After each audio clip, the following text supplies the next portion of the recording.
Welcome to Mr. Mutlow's Topic in 10 Minutes for OCR A.S. PE. This video focuses on the topic of drugs in sport in the socio-cultural section of the course. When considering the issue of drugs in sport, the first important consideration is some of the potential reasons for drug use by sportsmen.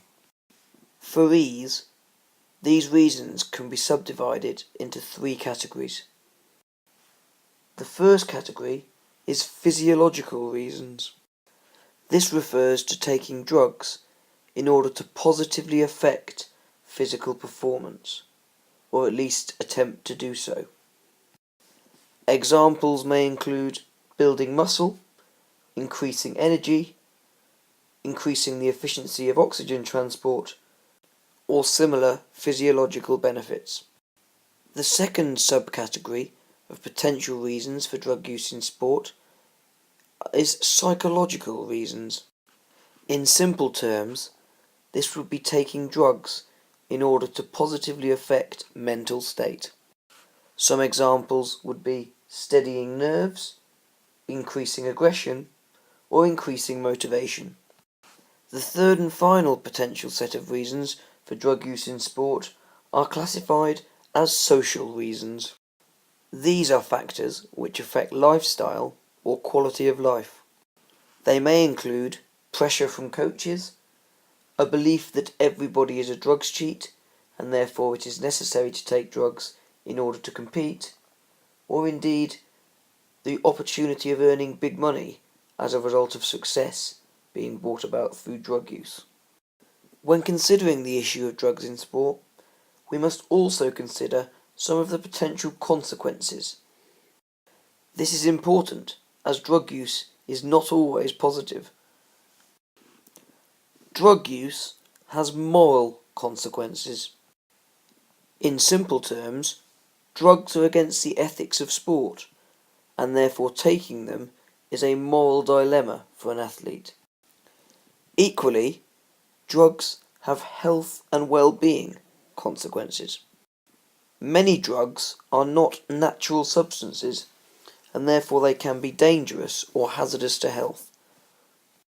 A third potential consequence of drug use is the legality of such products.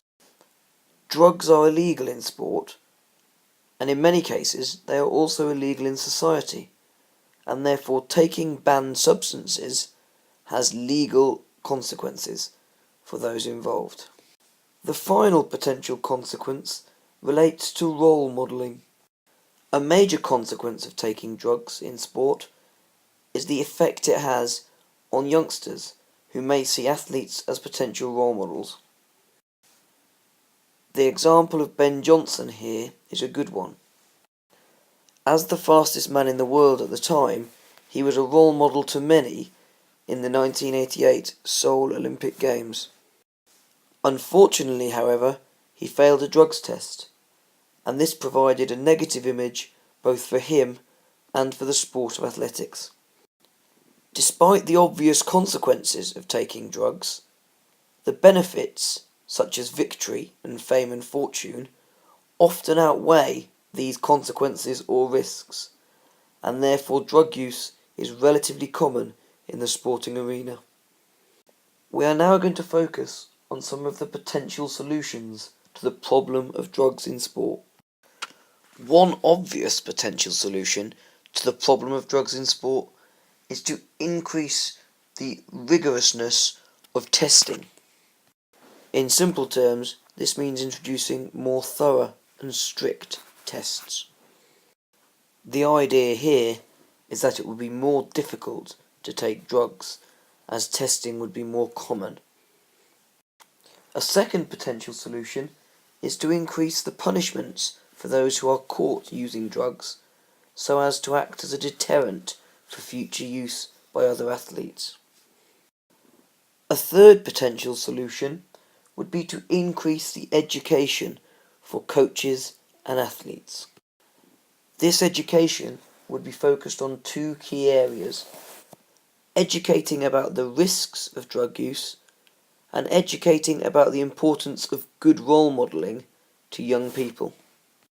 An increase in funding for drugs testing would also be a potential solution to the problem of drugs in sport, as it would allow the testers to stay one step ahead of the drugs cheats.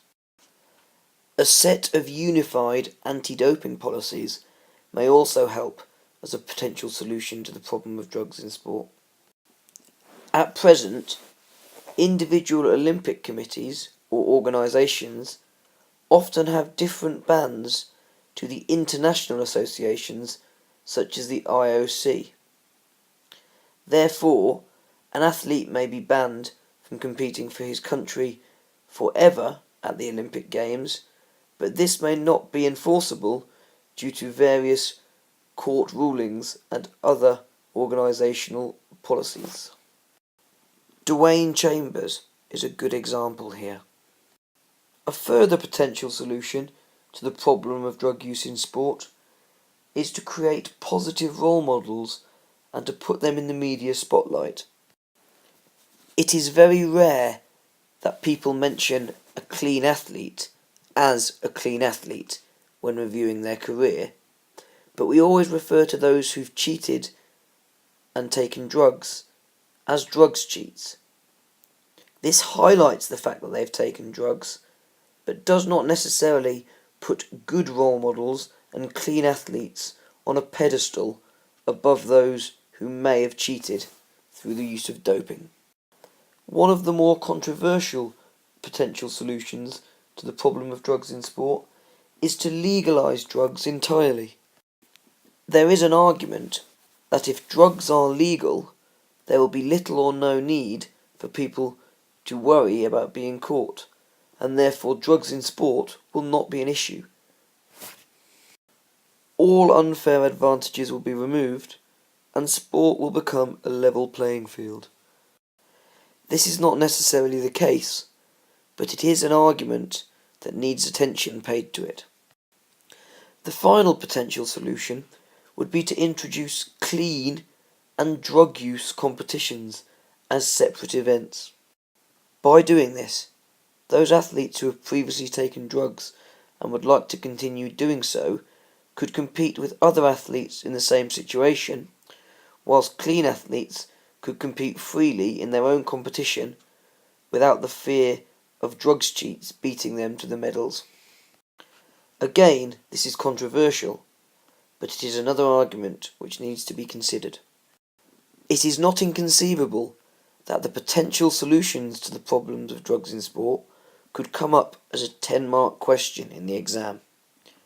You may well have your own opinion about some of the suggestions made here, and this would form the basis of a 10-mark answer. It is important that you are able to critique each of these potential solutions and suggest reasons why they may not work, in addition to suggesting reasons why they could potentially solve the problem of drug use in sport. The final part of this topic moves away from the idea of drugs and turns attention to the use of modern technological products. It is fair to say that in recent times, technology has moved on significantly. This is certainly true in the sporting field, where equipment has improved significantly in the past 10 years or so. If you watch film of old sporting events, it is often comical to see some of the equipment and clothing on show when compared to the modern era. Whilst technological improvement is largely good, there are some who argue it is no different to taking drugs. Why should an athlete gain an advantage because of the trainers they are wearing or the shirt they are playing in, when they cannot gain an advantage by taking a banned substance? This is a debate which requires consideration and could be something you will have to argue for or against in an exam question. The improvement in technological products has had three main impacts on sport. Two of these are certainly not controversial. The third is where the grey area arises. The first impact of technology on sport has been to improve safety. Products such as cricket helmets, football shin pads, and shoulder pads in rugby and American football have all developed beyond recognition in recent times. The impact of this has been increased safety for players, and there are very few people who would argue that this has not been a positive impact on sport itself. We all strive to ensure that those who play are safe from injury, and in this area, technology has played a big part. It is also hard to argue that this impact has been anything but positive. The second impact of modern technological products on sport has been increased comfort. Products such as Climacool footwear, lightweight tops, cushioned bicycle seats, and others have helped to improve the comfort for participants in sport. Again here, very few would argue that this impact of technology has not been positive. That being so, it is hard to argue that technology has not been a good thing in sport in this area. That said, however, sport has also seen improvements in performance as a result of modern technology. It is in this area where the controversy lies. Whilst many of the technological products brought into sport to increase performance have had positive impacts, such as more specific timing equipment in swimming pools or the use of Hawkeye in tennis, not all performance-enhancing technological products are seen as positive. Take, for example, the shark skin swimsuits which were introduced a few years ago. It is widely accepted that these improve performance beyond acceptable levels, and therefore they have been banned and all records set with them have been annulled. It is hard to argue that these did not give athletes an unfair advantage, and therefore are they any different to taking drugs? Both enhance performance and both stretch the boundaries of legality. It is in this grey area that the debate about technology in sport can be found. Your job as an ASPE student is to argue for or against the use of technology in sport, and to understand the three strands which technology takes on when talking about products and their impact on sport. That concludes the topic in 10 minutes on drugs in sport.